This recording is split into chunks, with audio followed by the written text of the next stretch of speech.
గత కొంతకాలంగా team India test ఫార్మాట్లో వినిపిస్తున్న పేరు అభిమన్యు ఈశ్వరన్. అతడికి అవకాశాలు ఇవ్వకుండా కావాలని కూర్చోబెడుతున్నారని ఈశ్వరన్ ఫాదర్ కూడా టీం మేనేజ్మెంట్ పై ఫైర్ అయ్యారు. మళ్ళీ ఇన్ని రోజులకు అతడి పేరు తెరపైకి వచ్చింది. అవును, బెంగాల్ బ్యాటర్ అభిమన్యు ఈశ్వరన్ గురించి టీమిండియా సెలక్షన్లలో ఏళ్లుగా నడుస్తున్న చర్చ మళ్ళీ హాట్ టాపిక్ గా అయింది. రంజీల్లో రెగ్యులర్ గా పరుగులు చేస్తున్నా, ఎన్నిసార్లు స్క్వాడ్ లో ఉన్నా ఒక్క మ్యాచ్ కూడా ఆడే అవకాశం రాలేదని విమర్శలు ఎప్పటి నుంచో వస్తున్నాయి. 109 ఫస్ట్ క్లాస్ మ్యాచ్ లో 8136 పరుగులు, 47.85 సగటు ఇవన్నీ ఉన్న టెస్ట్ జట్టులో ఛాన్స్ మాత్రం ఇంకా దక్కలేదు. సయ్యద్ ముస్తాక్ అలీ ట్రోఫీలో పంజాబ్ పై అభిమన్యు ఈశ్వరన్ 66 బంతుల్లో 130 రన్స్ కొట్టాడు.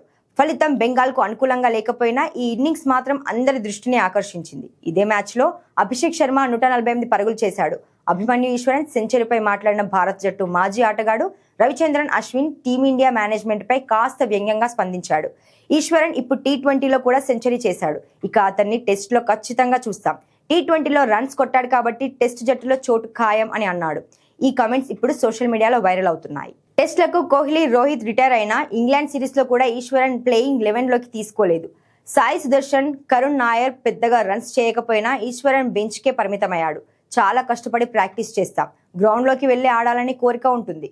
అవకాశం రాకపోతే కొంచెం బాధగా ఉంటుంది. కానీ నా ఫ్యామిలీ, కోచ్, ఫ్రెండ్స్ సపోర్ట్ వల్ల మైండ్ సెట్ పాజిటివ్ గా ఉంటుంది అని అభిమన్యు ఈశ్వరన్ ఓ ఇంటర్వ్యూలో ఎమోషనల్ అయ్యాడు. టెస్టుల్లో టీమిండియా ఘోర వైఫల్యం చెందుతున్న సమయంలో అశ్విన్ చేసిన ఈ వ్యాఖ్యలు ఆసక్తికరంగా మారాయి. ఇప్పటికే హెడ్ కోచ్ గౌతమ్ గంభీర్ పై విమర్శలు వెల్లువెత్తుతున్న సమయంలో అశ్విన్ సెటైర్ లో అగ్నికి ఆజ్యం పోసినట్టయింది. రంజీల్లో పరుగులు చేస్తున్న వారిని పక్కన పెట్టి టీ20లో రాణిస్తున్న వారిని టెస్టులోకి తీసుకుంటున్నారు అనే వాదన వినిపిస్తున్న ఈ సమయంలో అశ్విన్ సెటైర్లను గంభీర్, అగార్కర్ ఎలా తీసుకుంటారో చూడాలి.